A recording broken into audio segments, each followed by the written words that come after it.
It was just so plain, clear, that I still can't get to grips with what I actually seen that night. We said, shall we go back and see what it is? And just everything on your body was stood up like that, like the hackles on the back of your neck and all that lot. Freezing cold, absolutely freezing cold. And we said, no, sod this, like, let's go home, like, you know. I saw all the time the shimmering of the air. And then it was that my wife said, do you see that in the far distance? What do you mean? Yeah, there is something moving. It is like a man on horseback. And I looked and said, yes, you are true, how is that possible? And it was a man in gallop. He was galloping there, and he came nearer and nearer, and the shimmering of the air made the whole figure very unreal and very fantastic. I said, how is that possible?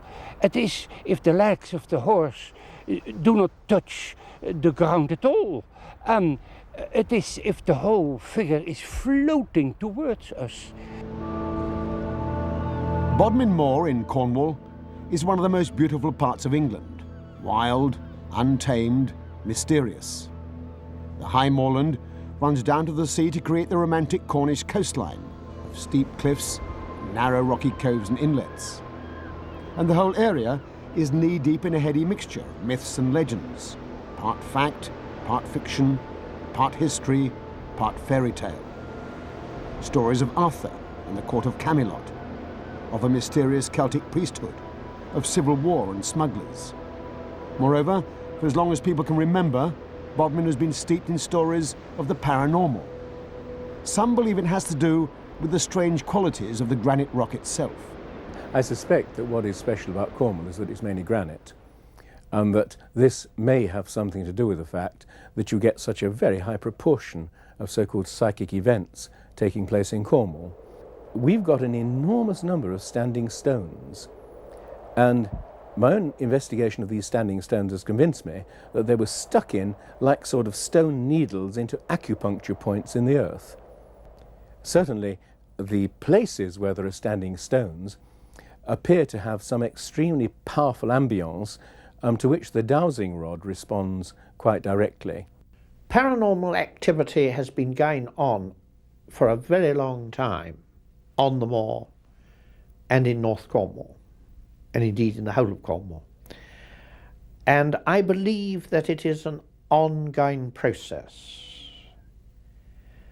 And my great hope is that before many years have passed, that we shall see a major breakthrough in the paranormal field, that the reality will be established. And on the evidence of the past, I think there's a very good chance of that breakthrough being made here in Cornwall. But whatever the reason, geology or Celtic mystery, there is no doubt that there are various sites on the moor where many different people at quite different times claim to have seen events they simply cannot explain. One of them, for example, is St Nectan's Glen, the site of an ancient Celtic monastery founded almost 1,500 years ago. The glen is one of those places where myth and magic intermingle. But that having been said, many visitors go away convinced there is still a monastery somewhere in the valley. They've seen the monks. St Nectan's Glen is a piece of paradise, really. It's it got steeped in history, going back to the Druids even used to worship up here. King Arthur, his knights were baptised in the Cave before they went in search of the Holy Grail. And you'll actually see some red stones in the glen, in the river, that are locally known as bloodstones. And they're supposed to be, when King Arthur had his last battle at Slaughter-Bridge, all the wounded and dying coming back through the glen to get to the castle, their blood landed on the rocks, and it's just stayed ever since. My granddaughter, when she was very small, often used to see a man walking across, and it was always away from the patio. Actually, he must have been walking on the air because there was a vast drop, where he was seen. And then lots of the visitors have come up and said that they see this old man standing at the edge of the building, very old man with a beard, rather stooping in a monk's habit. St Nectan's Glen runs down to the sea at the ancient fishing port of Tintagel, the very heartland of Arthurian legend. Were the Knights of the Round Table here in the dark years between the departure of the Romans and the coming of the Norsemen? Some years ago, a Dutchman spent a holiday here with his wife. He remembers what happened to him as clearly as if it happened yesterday. I saw the man on the horse now more clearly. I could see how he was dressed. I saw, first of all, a strange hat. It was a hat with a white brim, folded up on the front and going back there. And he was totally in black. He had a coat in white, pleats hanging down, and I saw there was embroidery on that coat. And I saw his boots, who were soft leather, and as well, of course, spurs I saw. And then the horse stepped forward to a nearby hawthorn. And the man dismounted, and he walked to the hawthorn and tied the reins on a low hanging branch of the tree. The shimmering of the air increased. It was all waving, and at that moment, all at once, the man and the horse disappeared totally. I was totally flabbergasted. My wife said, "How is that possible? Would you believe it?" she said. I said to her, "Come, let me go back to the beach. It is so hot here. Let me go back to the beach." We didn't talk so much to each other anymore. She grabbed my arm. We walked down to the beach. And she said, "Is it possible that it was King Arthur?" I said, "Who else could it have been?" I don't think the Dutch artist on the cliffs of Tintagel saw King Arthur. I think King Arthur belonged to a much earlier period of time. But he undoubtedly saw something of a supernatural nature. You can't have a horse and rider seen very vividly and in detail by the man and his wife, there one moment and gone the next.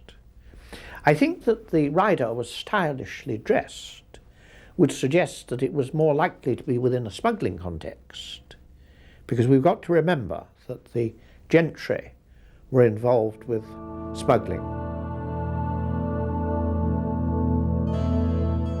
During the 18th century, the whole coastline was rife with smuggling activity.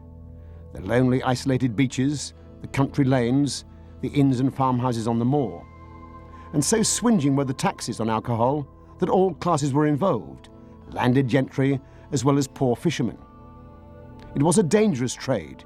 If you were caught, you could be hanged from the nearest tree. At the historic old hostelry of Jamaica Inn, it seems that the sounds of the smugglers still ring out. We live here immediately above this room, and this used to be the old stable block. And you know, I imagine that in the day it was a stable block, it'd been an old cobbled floor, and probably 3, 4, 5 times a year one can hear ponies paddling about down here, people shouting, talking, and this won't go on for just 2 or 3 minutes, it'll probably go on for 2 hours. The dialect that people talking is not understandable to my ears. I would think probably it's of a Cornish dialect. And it just goes on. You can hear people outside shouting, talking, as if coaches and carriages were being unloaded and stuff being banged about. You can look out of the window, you can come downstairs, you can see nothing. But the noise still continues. Val is the cook at Jamaica Inn, as practical and down-to-earth a lady as you could find. But even Val has had her ghostly experiences. A ghost that goes through the door, has a cloak on, but it's mostly a cloak. It's not, you know, like with no head or no, you know, it's just a cloak with a big collar, and it starts off here and it goes over here and goes out there in the stable bar. And it's very frightening, and I just go down to the kitchen and close the door behind me, which makes me more secure. I was working as head chef at the Jamaica Inn, and we finished work on the Saturday night at about 11:15 and was proceeding to drive home across Bodmin Moor towards Tor Point. And about 2 miles down the road, rounded this corner, all of a sudden I seen this figure hanging from a tree. And I said to Tam, "Did you see anything, Tam?" And he looked at me. Well, actually says, I know what I seen. What did you see? I said, "A guy hanging from a tree, like, you know." And I says, that is exactly what I seen as well. And we said, "Shall we go back and see what it is?" And just everything on your body was stood up like that, like the hackles on the back of your neck and all that lot. Freezing cold, absolutely freezing cold. And we said, "No, sod this, like, let's go home, like, you know." But every night since then, when we was going backwards and forwards to work, when you come back at night, you just instantly freeze and your hairs all stand up on the back of your neck as you go through. And I can remember colours that night. I can remember black, I can remember white, and I can also remember red. A red scarf, or not a cravat, but just something red. I can remember black boots, shiny black boots. It was just so plain, clear, that I still can't get to grips with what I actually seen that night. Galloping horsemen, the sounds of smugglers, bodies hanging from trees. Around Tintagel and Jamaica Inn, such stories are almost commonplace. But 10 miles or so across the moor, in the village of Altonan, there is a cluster of quite different stories around the old vicarage, of a vicar and his mistress, and a distraught chambermaid who drowned herself in the village stream.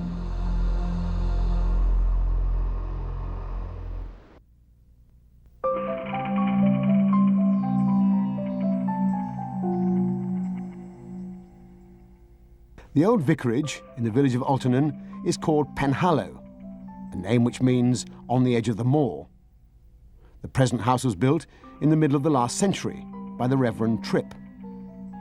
He is actually buried in the churchyard, but notably not alongside his wife.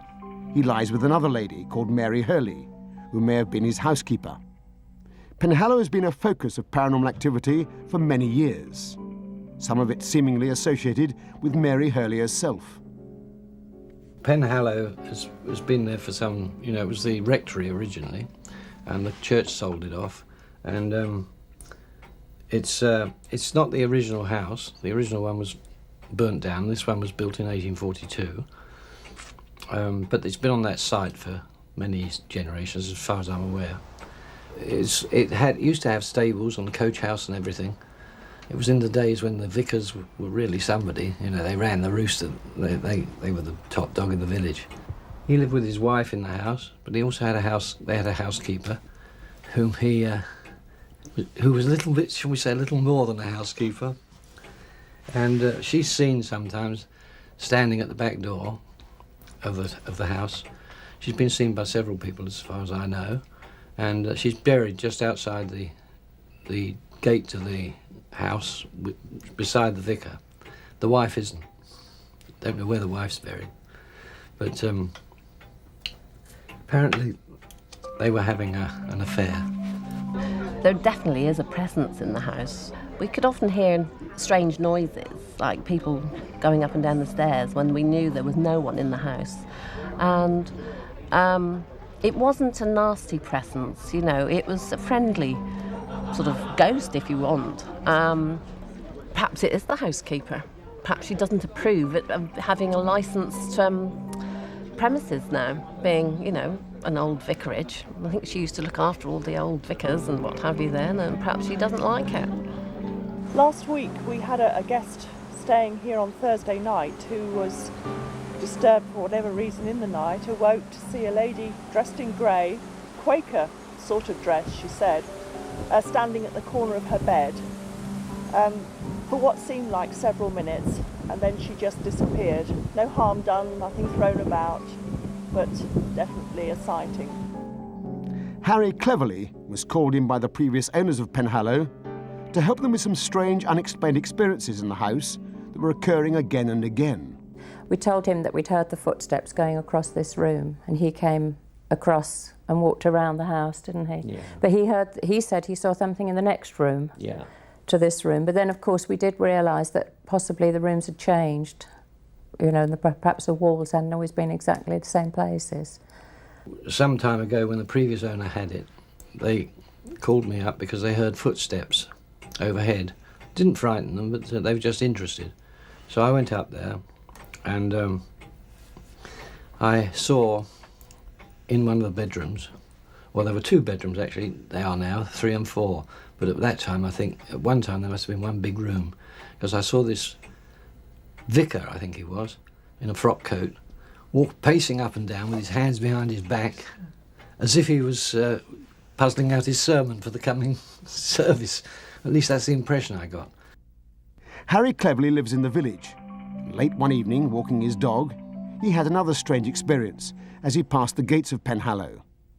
About midnight, witching hour as always, and I got to the bridge, and the dog stopped, and his hackles rose, and I felt cold, felt this icy feeling, and I looked up, and there was this entity floating down coming down the path beside the church, came round and walked straight through the gate, which was shut, and went off up the road and disappeared. And I didn't know very much about them, at the time. And I inquired around, and somebody said, "Oh, you've seen her, have you?" And he didn't tell me what had happened, but apparently she comes down the lane behind the church. Where she comes from, nobody actually knows, and what she did. But I found out later that behind the post office, there used to be a swampy land there, and she fell in that and drowned herself, apparently. As so often in these circumstances, we're left with a judgment to believe or not to believe these stories. There are slender links with the history of the place. There have been sightings by several people, but these can scarcely be called confirmation of anything. Is there any other kind of verification that we could plug into? We decided to call in another psychic medium. With no notice whatsoever, we took her to the old vicarage on the Moor. She claims to have no knowledge of Altonan or Penhallow. She claims to have had no contact of any kind with Harry Cleverly. Indeed, she was quite prepared to take a lie detector test. We asked her simply to recount her impressions. Well, this is a favourite, very favourite place of the man that I'm interested in, whose room I believe it was. This is a reverend gentleman, and this room was much bigger. In fact, it actually goes in beyond here. One long room, and there's books. It's lined with books. It's a bolt hole for this gentleman. It is a place where he did his own personal spiritual work. In sight of the church, through this window, he walked for his sermons up and down from window to window, and this view of the way in was almost to him as if it was his spiritual pathway through. That may sound a little, but this is how his personality comes. And he had to get away from the rest of the household many times. I think feels as if there's a bit of an undercurrent, which wouldn't have been mentioned in those days. This is a Victorian gentleman, and there was a lot of things going on in this household which he needed to escape from. Let us put it that way.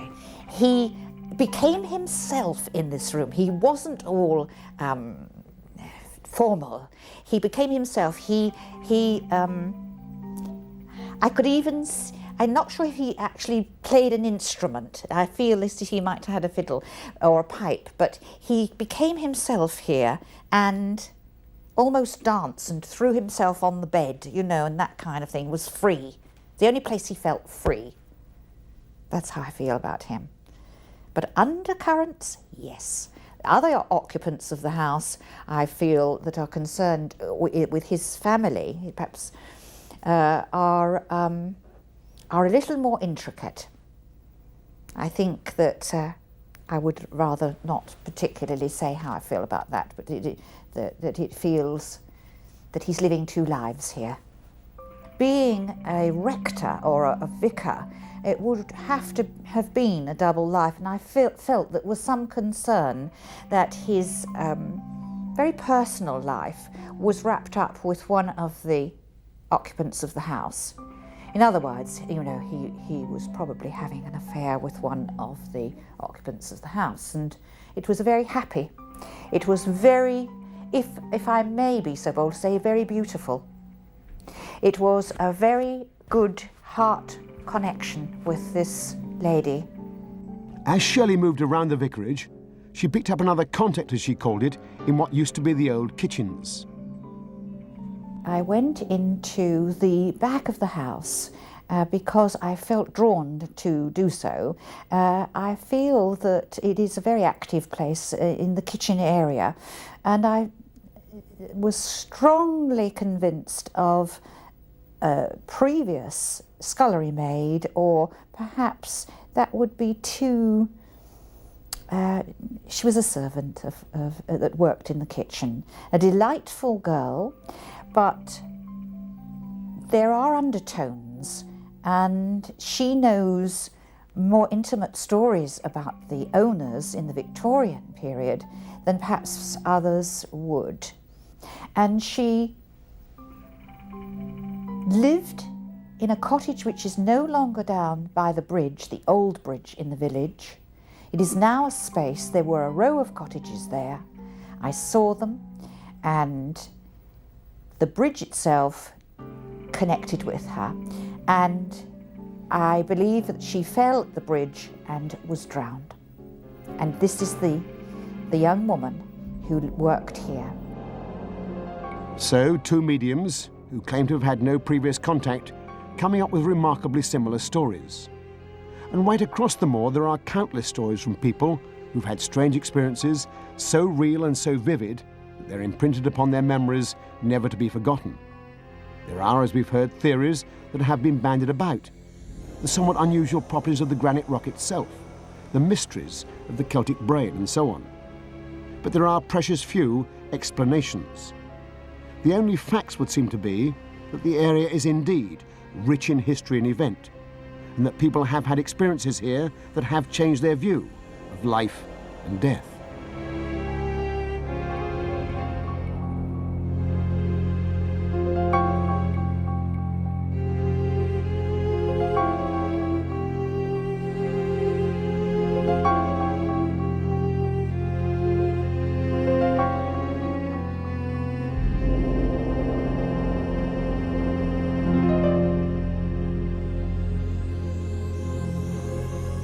This country is famous for its old coaching inns and public houses. They're dotted up and down the land at crossroads and in village high streets. And for many hundreds of years, they've been a centre of village life and a resting place for travellers moving along the old network of trunk roads. This constant ebb and flow of life in and around these old houses seems to have left an indelible imprint upon many of them. They're the focus for some of the most extraordinary and surprising stories of paranormal events that we've come across in our search. In this programme, we tell a quite remarkable story from just such a historic inn, the George, in the ancient city of Preston. Over 300 years old, steeped in history, built on the edge of an old battlefield. We know that the pub was here for 300 years or more, but the land itself also has a tremendous history. During the Civil War, the Battle of Preston was played out just down the road, and this area was used as a mass burial ground. This has nothing to do with the gravestones that have been found on the site, because those graves would not have been marked with stones. But we do know that it was perfectly legal at the beginning of the 18th century to have your loved ones buried on your own family property, in the cellar, in the back garden, wherever. It was perfectly legal to do that. So it's not so surprising that we found gravestones here. Over the past 5 or 6 years, the George has been through what amounts to a paranormal storm, a troubled and disturbed time that has transformed the views of the people who live and work there. When it happens to you, you start believing that, you know, you shouldn't be so sceptical, that you should read into things, and when it does happen to you personally or your immediate family, then you do realise that you shouldn't dismiss things. I was very, very shallow by not believing, not looking into it more. I didn't believe it, but it's like the old saying, isn't it? Seeing is believing. There's definitely something strange. The lightning conductor of this storm of paranormal activity has been Tom, a solid, down-to-earth North Countryman, former landlord of the George before he was driven out by the hauntings. He sought help from Melanie Warren. She's an experienced and rigorous paranormal investigator, profoundly sceptical, rejecting anything that smacks of deception. She was aware of a deeply sensitive side to Tom. Tom has had psychic experiences of one kind or another for most of his life, and I think that because he's more sensitive to things of that nature, that's why his story is much more exciting than anyone else's. But it isn't just Tom. Over the past 5 years, all kinds of weird and unexplained events have gone on in the George. Objects have materialised and disappeared right in front of people's eyes. Machines have switched themselves on and off. People have been frightened out of their wits by invisible forces that have pinned them to the wall. But many of these events have been just bizarre and whimsical, funny, rather than frightening. A bank book, you'd leave it somewhere, that's why you knew it was important. You'd leave it in a particular place, knowing full well where it was, and you go to retrieve it and find it had gone minutes later, and begin a hunt for it because it was usually important, and find it in some, a particular room that you hadn't even visited. And obviously you blame yourself. I must have gone in there and left it. You blame the children. They must have picked it up and moved it.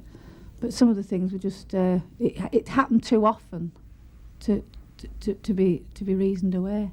One night I came down to put some CDs on, and the CD player was here, which was a large CD player, like a jukebox, which held a lot of CDs, I'd say about 50 or more. And I got halfway down the stairs, which are here. They were slightly different than that, but basically they're in the same position and everything else as they were. CD player was here. Halfway down the stairs, the machine just started to throw everything out, literally. And instead of like straight up in the air, like you would imagine it would do, they were flying across the room everywhere. Because I thought at the time, I hope one doesn't hit me as I'm running back up the stairs, because I thought it might be quite painful. And that was the last time I was down here, and I've never been down until today. So it still feels strange, and it's not very nice, and I'll be glad when I'm out of here, thank you. It's like the new licensees what moved in to this pub as we was moving out. We took our old till with us to the next pub. They put the till up back over there. They hadn't even plugged it in, and I was stood there and the till was on there, and I was talking to new landlord, and the till started working, and a little piece of paper come up. The till wasn't even plugged in. And I said to him, "You're welcome to this, mate, I'm off." And he couldn't believe it. He was absolutely gobsmacked. But throughout all of this, a great shadow has lain over the George. The shadow of a tall, gaunt, aggressive figure, dressed in 18th century clothes, who has appeared again and again to Tom. He remembers the first appearance as keenly as if it happened yesterday. I heard all this banging going on. This building's like 3 stories, if you will. And I heard all banging upstairs on top floor. My first initial reaction was it's my oldest lad getting up for work. And I'm going to kill him when he comes downstairs for making so much noise. But every room, every door was opened and slammed. Opened and slammed, and you had this boom, boom, boom, these feet. And all doors slam, slam. And I were in bed, and I got out of bed thinking when he gets down here, he's in trouble. Well, I was fast asleep, and the first thing I remember hearing was the dog barking, really violently barking, very angrily, not just a little woof. I sat up in bed, and Tom was in the process of following the dog through the bedroom door, down on the landing, down the steps towards the bar. At this point, I was still half asleep and thought we'd been burgled. The dog and Tom's gone down to investigate someone breaking in. When I heard him coming down the stairs, I turned around and I just saw a black shape as such moving fast, so I couldn't like pick it out, if you will.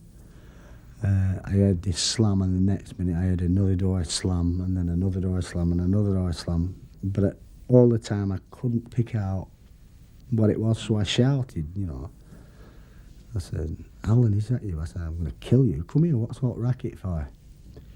And I turned round to get a cigarette. When I turned back, there's this man stood in front of us, dressed very similar to a Quaker as such, with long black coat, one of old cravats, very dark, unshaven, very taunt, you know, face. And he just turned around and said, like, "Don't ignore me," which, as you can imagine, sent a tingle right up my spine. I just went, ah. The dog then woke up, all his hair just stood on end, and he just shot for this man who just glided as such, just straight out of the room. And the next thing I remember was Tom coming back through the door and sitting heavily on the bed, and his head was in his hands, and I asked him what was the matter, and he just turned and said, "You wouldn't believe me if I told you."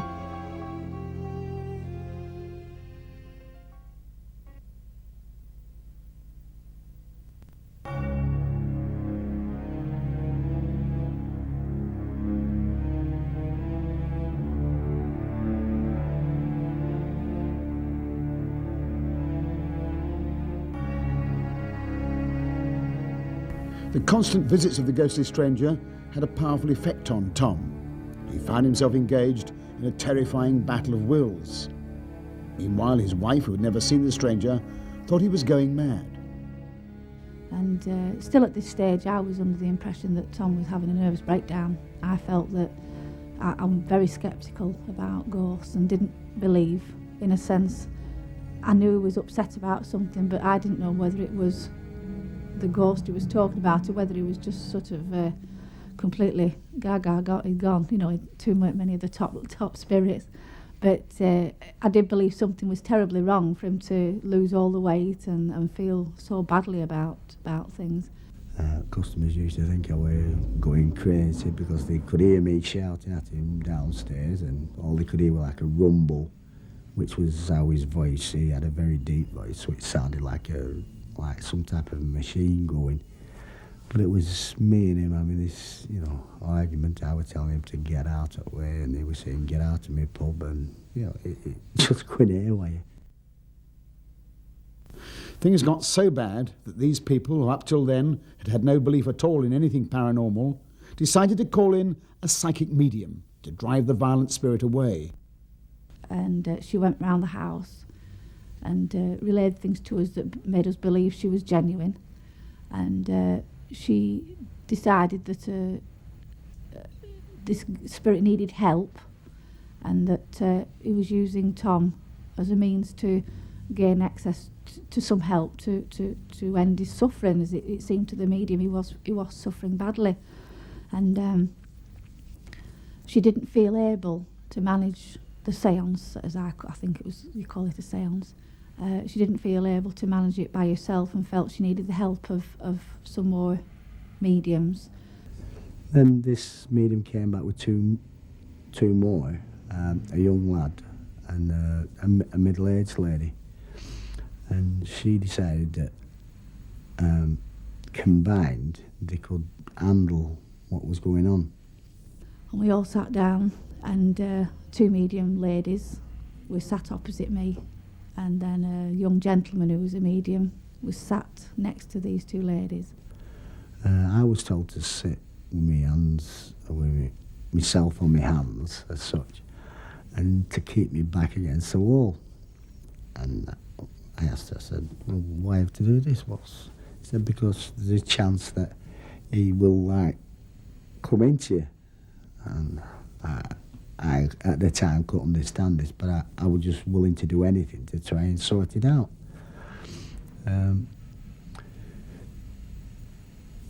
They went into this, well, I'm going to say like a trance meditation, whatever, and she at the same time was saying, don't you move, do not move, you stay there. And then these two women took on, visually they changed a little bit, not a lot, but the voices went to children's voices. And the young man, as I said, I'm very sceptical, but I did see something that night that I have never seen before. And this young gentleman, this young medium, was only in his mid-20s, young, clean-shaven young chap. And he sat 10 feet away from me, and I actually saw his face change before my very eyes. I really did see it. He changed from a 27-year-old young chap to someone late 40s, very dark, haggard, a beard.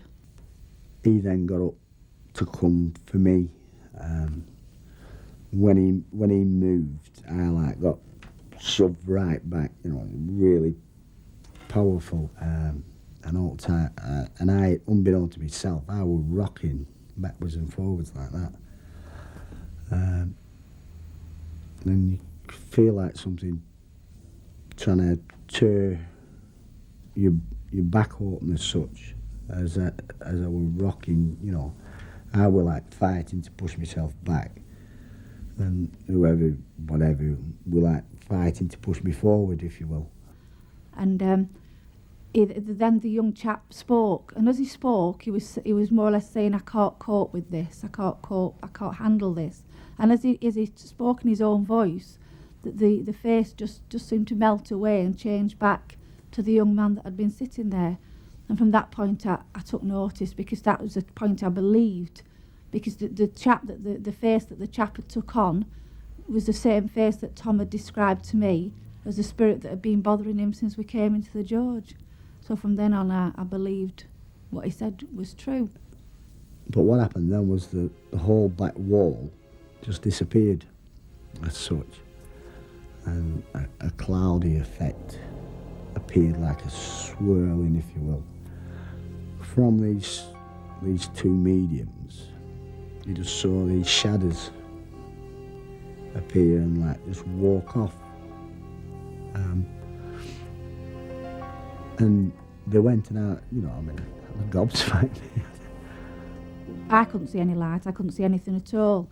And after a while, Tom looked up towards the ceiling, and the mediums looked into the same direction above the curtain. And apparently this is where the light was to them. I couldn't see anything. And this is where was the light they were asking him to walk towards. And apparently he did walk towards the light. And as I looked sideways onto Tom, he looked a lot more relaxed. He didn't look as tense. He wasn't rocking anymore, but he was crying like a baby. Tears were just rolling down his face. But Tom and Anne had had enough. They decided to leave the George. Within a year, they'd pass it on to its present landlords, Tony and Debbie.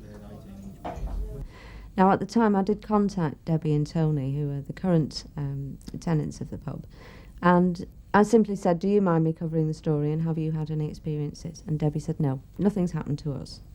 So I had to respect that. I couldn't push her any further on that. And I assumed that, as Tom had told me, they'd had a séance and, in effect, an exorcism, that the exorcism must have worked.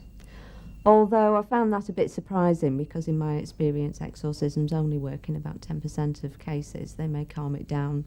Often they do more harm than good. They can actually make the occurrences a lot worse. So it was no real surprise when I found out recently that things were still happening here. Melanie turned out to be right in her analysis. It was only a few months before Tony, the new landlord, had his first encounter with this grey-faced stranger from upstairs. And a key fact is that up till then, he knew nothing about him.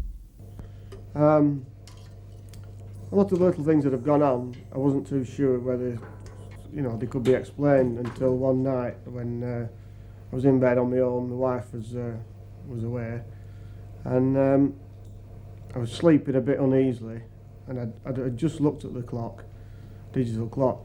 It was about 2 o'clock in the morning, and I was a bit restless, and while I was tossing and turning, I saw a figure in the bedroom. And he said he thought we had burglars, so he shouted, "Who is it?" He said, and when he looked, there was this fella in black with a funny shaped hat on, collar, dicky bow, long black jacket, long gaunt face, stood at end of bed, and he said, "What do you want?" He said, and the fella just turned round and started walking out. And I said, what did you do? Did you follow him? He went, "No, I got under the covers." The following day I explained to my wife what I'd seen, and she said, "Do you know what it is you've seen?" And I said, "Well, I don't know really." I said, "I wanted to explain to you what it looked like." And it was about 2 weeks later, we was out one night on a night out, and we bumped into Tom, previous landlord, and she called him over. And I explained to him what I'd seen, and I couldn't believe it when he said it was the exact same description as this chap he'd seen that had frightened him that night. But the question that continued to nag away at Tom's mind was who this tortured and violent figure might be. An extraordinary clue came from something that was found in the cellar of the George during some building work. A gold ring. Tom wears it now on a chain around his neck. Inside is inscribed the name of one Robert Clay and a date, 1786. But who was Robert Clay, and what connection did he have with the George? Tom and Anne set out on a quest to find out. We do have some important evidence in the bereavement ring that Tom found in the cellar. He found it under one of the gravestones. Now, the gravestones were too worn away for us to gain any knowledge of who might have been buried there or when, but the bereavement ring had the name Robert Clay and the date 1786. That was the year that he died. It was a bereavement ring, however. This means that it belonged to someone who had loved Robert Clay, and it was that person that was buried on that site. It wasn't Robert Clay himself. We've tried to check out the Clay family. Now, at that time, there was only one Clay family in Preston.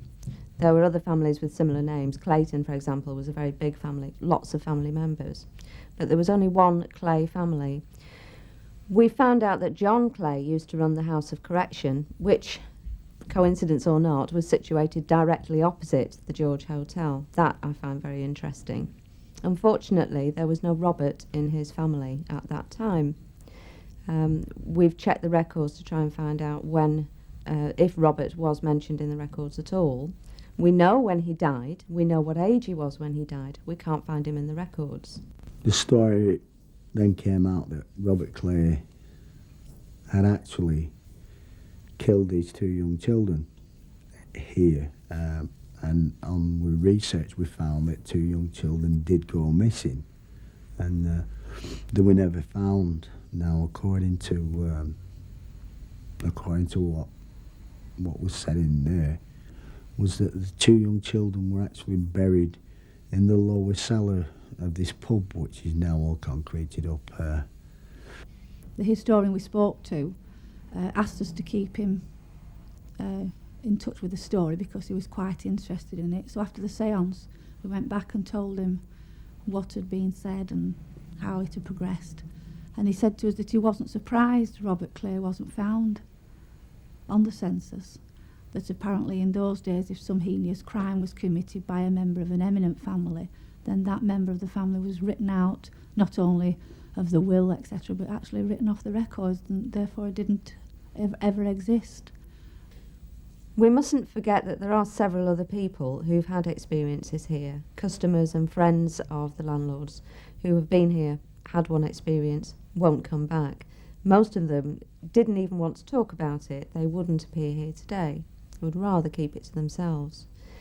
When you're dealing with witnesses like that, you know, they're willing to talk to me in private. They don't want it publicised.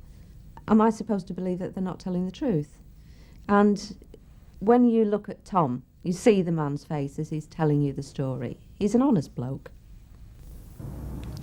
So Robert Clay's connection with the George seemed clear. 200 years ago, he'd murdered 2 children and buried them in the cellar. Had he prowled around the place ever since to guard his guilty secret? Robert Clay was actually not protecting, but trying to make sure that nobody ever found out about it.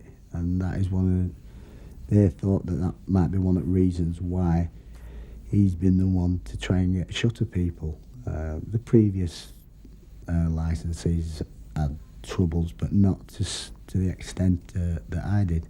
I think with a building so old that's been in use as a pub for 300 plus years must hold something other than bricks and mortar. People's lived here, they've died here, they've been born here, and it's a meeting place at the end of the day. And I think perhaps my idea is that, you know, it carries on being a meeting place for people when they've passed over, when they've died. They perhaps want to come back and visit, or it's somewhere where they've always been comfortable. And that's what a pub is. It's a meeting place for maybe not just people to meet, but spirits too.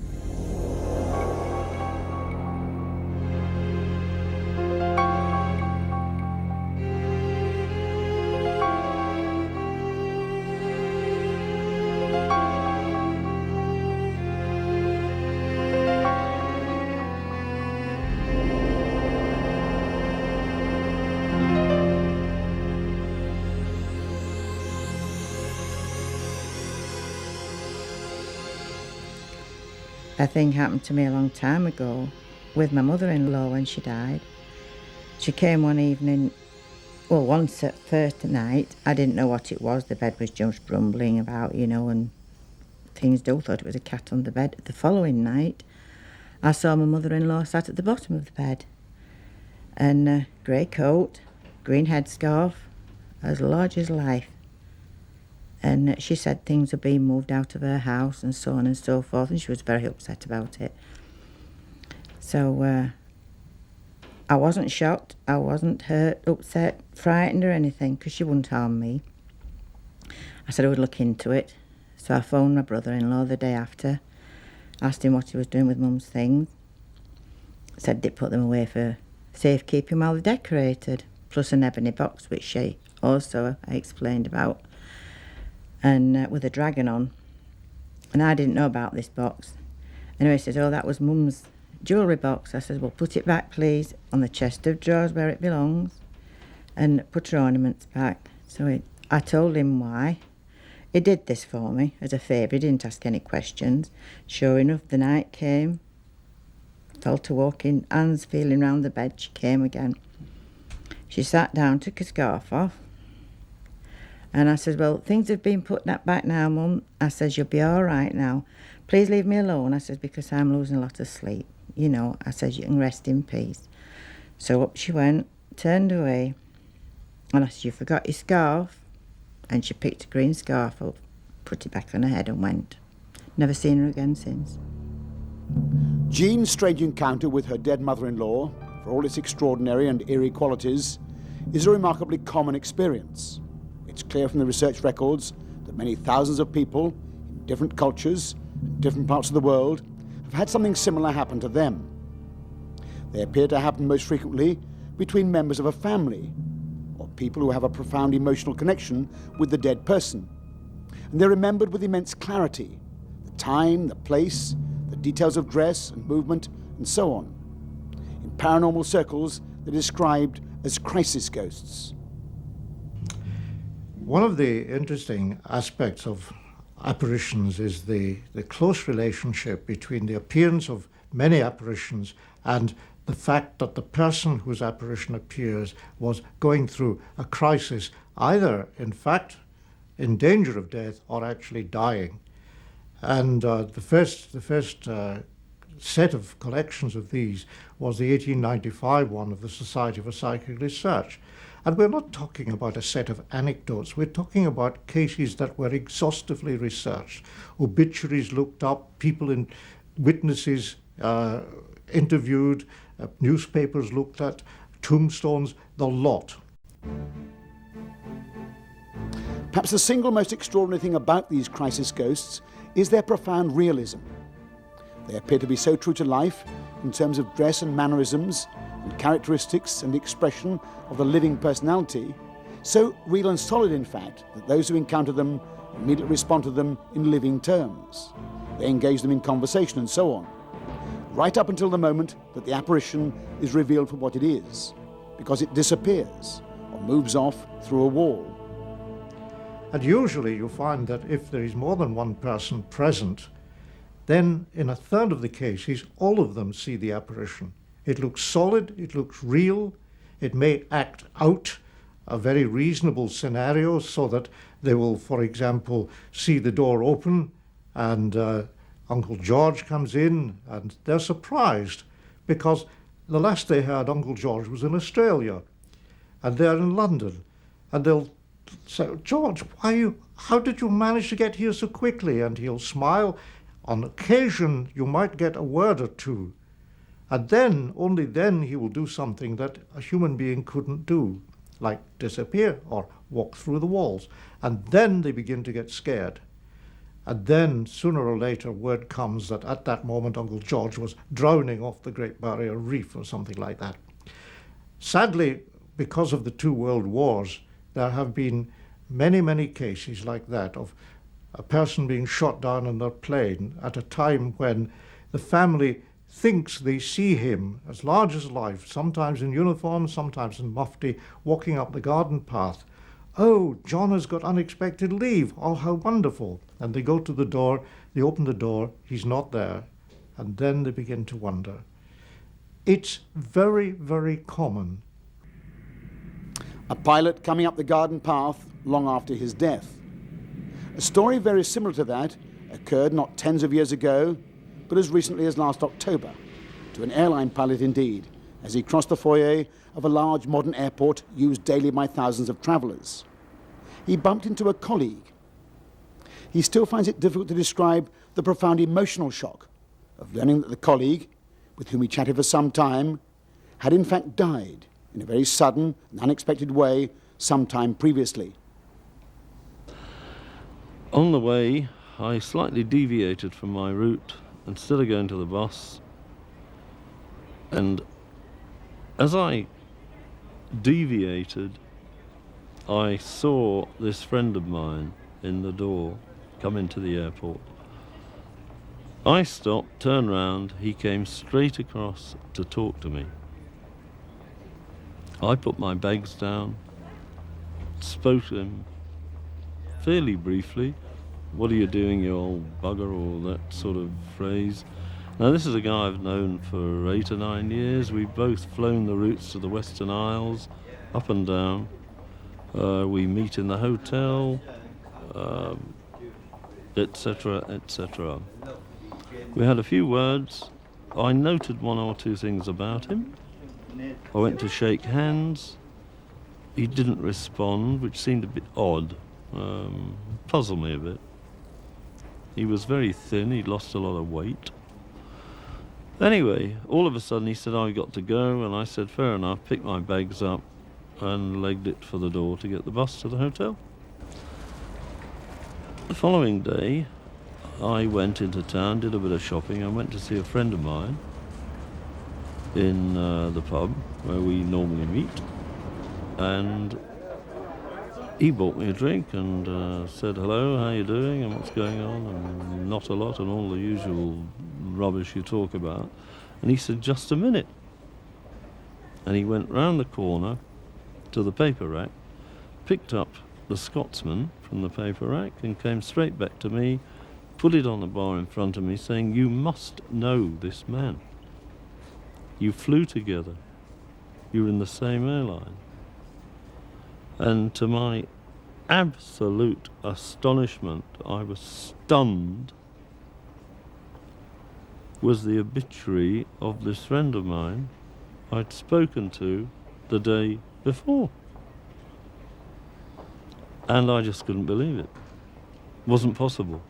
It was not possible. The captain's case is a typical post-mortem apparition with overtones of unfinished business. There is no doubt about it. We've investigated the case, we've talked to witnesses, and what is important, and is another aspect of this, is that it has made a tremendous difference in the attitude to life of the witness, the captain.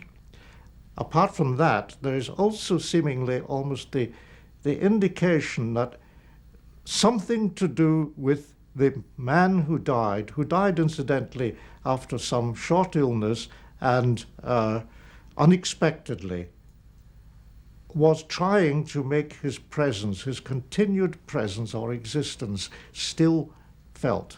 And this is absolutely typical. Now, you can think what you like. If I'm a nut, then you can call me a nut, but I can assure you, as an ex-naval officer, fighter pilot, commercial pilot, I am not, what's the word? I don't make up these silly stories.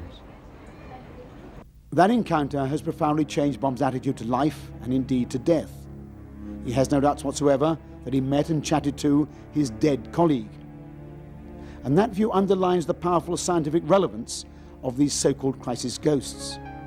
They occur so frequently, and they are so verifiable in the sense that the dates of the death and the encounter can be clearly established.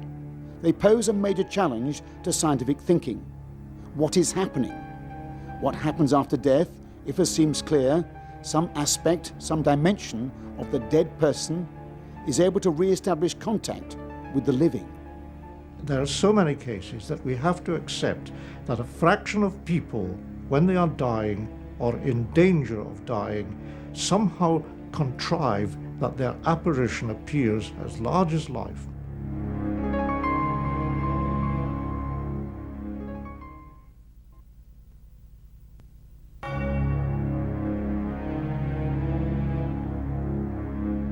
Crisis ghosts are one of the most widespread of paranormal experiences.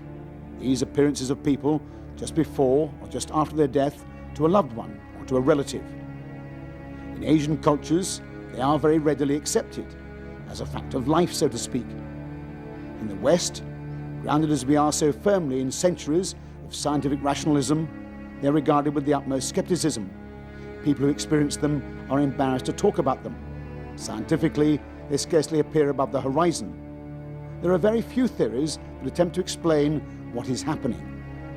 There is a part of the human being that can operate out with time and space.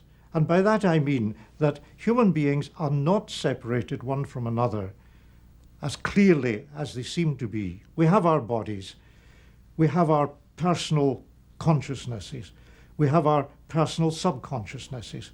But I go along with Jung, for example, who said that the deeper he went into a person's psyche, the closer he came to a level where it couldn't be said to belong to that one person alone.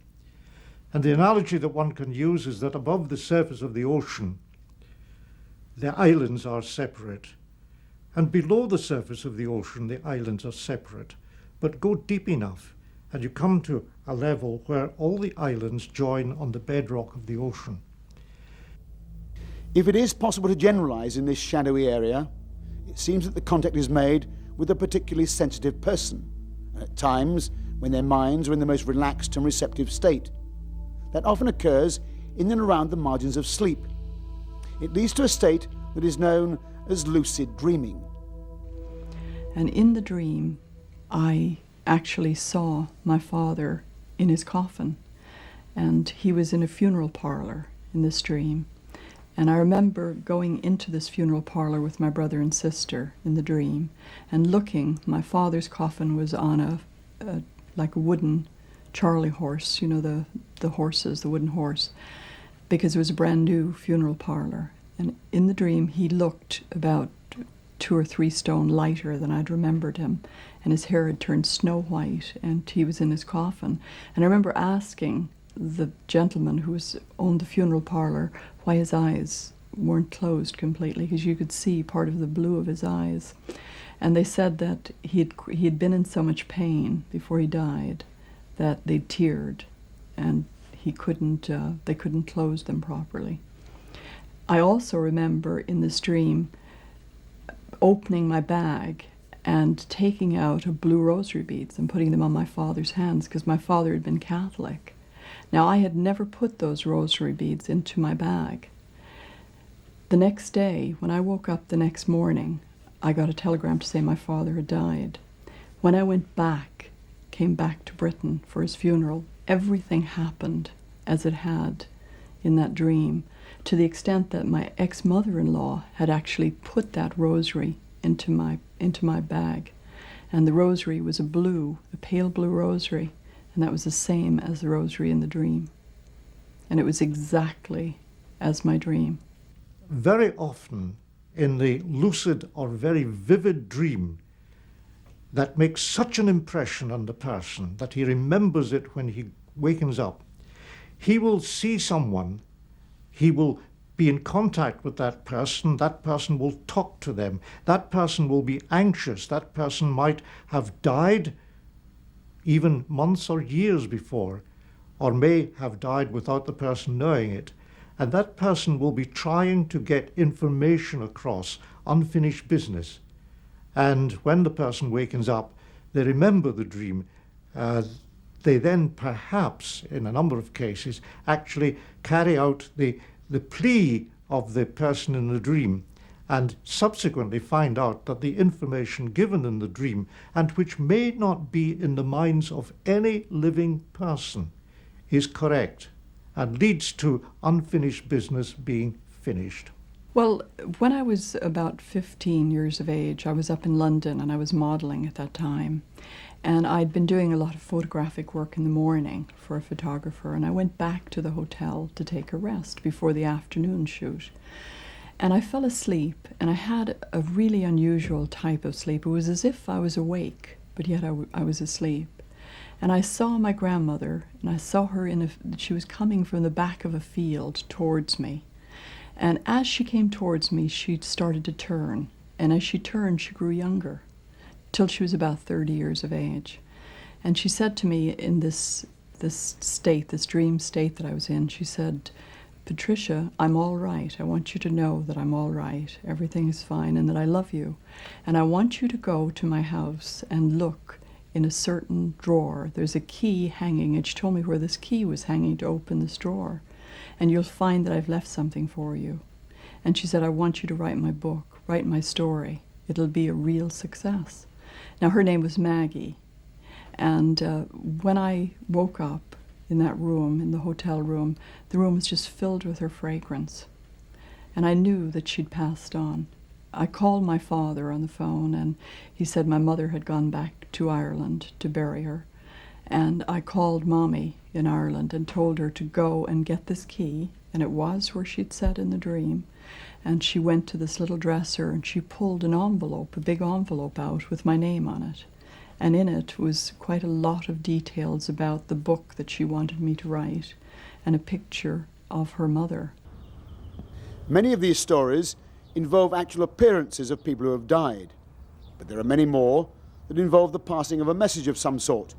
The voice is clearly recognised, the sound is quite clear, and the message is remembered in all its detail. This is the sad story of Teddy, close friend of Jane and Sheldon. I came back from holiday and we're totally exhausted because we'd been up for 24 hours, and I came in the house, went straight to bed. About half an hour later, I sat bolt upright in bed, it's like this, and went straight. There was no thought in my head at all. I went right downstairs and I said, "Sheldon, you have to go and get Teddy. There is something wrong. You must go now, immediately." And he got up and he went. So I went over to Teddy's, and immediately I saw Teddy. He wasn't doing very well, and I said, "Enough of this nonsense. You're going to the hospital." Now, Teddy didn't have a phone, so there was no way of calling an ambulance. So I helped him down the stairs, and he actually lay down on the back seat. And I got in the car and started to drive off, and I tried to drive as fast as I could. At one point along the journey, I turned around and I saw Teddy look up to me, and I saw his eyes roll. His eyes roll into the top, and at that moment I was terribly frightened that Teddy had died. I could hear all this sort of commotion outside, and it was a commotion. There was car noise, and I could hear Teddy saying, Sheldon, you've got to let me out of the car, I've got to get out, you've got to stop. And I got up, with hearing this, this whole commotion. Went down to Lenny, because I wasn't dressed or anything. Lenny, please go and help Teddy. I was watching TV at the time, and my mum came in and said, help Teddy get out of the car, because she could hear him outside.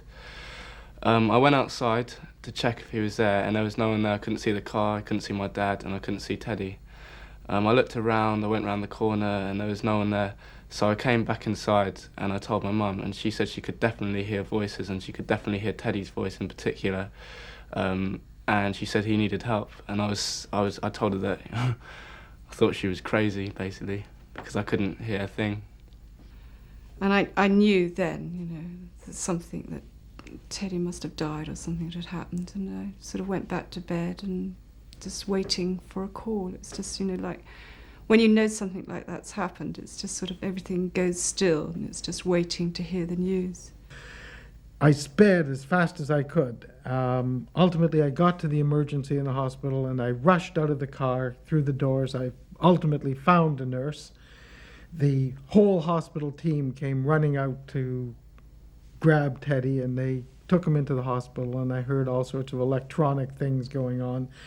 And then I was asked to wait in the waiting room.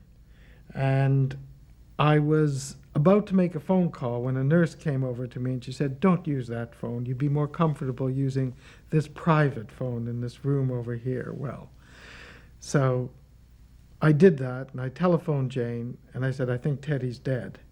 And Jane said, I know.